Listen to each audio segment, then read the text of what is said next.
γιατί βιάστηκαν έτσι οι αμαχητοί να μας παραδώσουν στο Διεθνές Νομισματικό Ταμείο και στην Κεντρική Ευρωπαϊκή Τράπεζα? Γιατί πρωτίστως δεν μας ρώτησαν? Μας είπαν, είσαστε χρεωμένοι. Αυτοί σαφώς δεν ήταν χρεωμένοι. Ας τρέξουμε μια ματιά μαζί να δούμε πόσο χρεωμένοι είμαστε. Διότι, όπως και εσείς θα δείτε στον πίνακα που ακολουθεί, είμαστε από τους πλουσιότερους λαούς του κόσμου, πλην πτωχοί και χρεωμένοι. Πώς γίνεται? Στην Ελλάδα όλα γίνονται. Οι μεγαλύτερες κομπίνες και οι μεγαλύτερες μίζες στον κόσμο. Ας πάμε λοιπόν να δούμε στον πίνακα τον ορυκτό μας πλούτο σε ευρώ κατά προσέγγιση. Όπως γνωρίζουμε και όπως έχει λεχθεί και στην τηλεόραση και σε πάρα πολλά βιβλία και σε πολλές έρευνες της εφημερίδας Επενδυτής, τα μεταλλεύματα σε βωξίτη, όσμιο κλπ. Ανέρχονται σε 503 εκατομμύρια ευρώ. Τα κοιτάσματα πετρελαίου και λοιπόν ανέρχονται σε 253 εκατομμύρια ευρώ. Το ουράνιο, το οποίο είναι γεμάτο η περιοχή Παγκαίου και Μακεδονίας, ανέρχονται σε 964 εκατομμύρια ευρώ.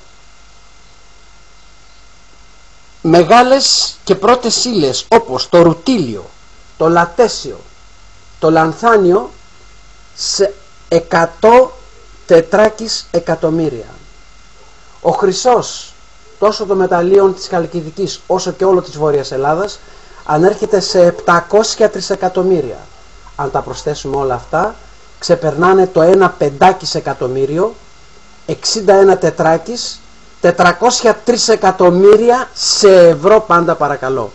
Μια απλή διαίρεση με 10 εκατομμύρια Έλληνες αντιστοιχεί ο εθνικός μας πλούτος σε 106 δισεκατομμύρια 140 εκατομμύρια κατά κεφαλή σε κάθε Έλληνα. Αυτός είναι ο πλούτος μας. 100 δισεκατομμύρια σε ευρώ αντιστοιχούν σε κάθε Έλληνα πολίτη κατά κεφαλή, είναι ο εθνικός μας πλούτος. Και εγώ δεν σας λέω 100 δισεκατομμύρια, όταν το δισεκατομμύριο, 1 δισεκατομμύριο είναι 1000 εκατομμύρια ευρώ. Εγώ σας λέω 1 εκατομμύριο ευρώ.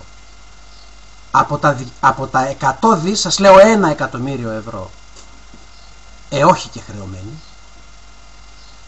Και ας υποθέσουμε λοιπόν πως όλα τούτα δεν είναι αλήθεια. Πως είναι ένα παραμύθι, αγαπητοί μου. Έτσι όπως έλεγαν παραμύθι και την Ηλιάδα, για 18 αιώνες όλοι οι Έλληνες και ελληνιστές ξένοι και δικοί μας, και λέγαν παραμύθια, λέει ο Όμηρος, μέχρι που ένα Σλίμαν πήρε την αξίνα και έσκαψε. Άρχισε να ψάχνει. Και έτσι λοιπόν τα παραμύθια γίνονται αλήθειες. Θα αρχίσει να σκάβει και να ψάχνει κι άλλος κανένας μαζί μου. 99% σας λέγω είναι παραμύθι. Αν όμως λέγω αν 1% είναι αλήθεια, τότε αξίζει τον κόπο, αδέρφια. Τέλος, στους πολιτικούς αναφέρομαι. Δεν γνωρίζω τι χρωστάτε εσείς. Εμείς δεν υπογράψαμε τίποτα, δεν χρωστάμε τίποτα και δεν πληρώνουμε τίποτα. Και μη μας πολυζορίζετε.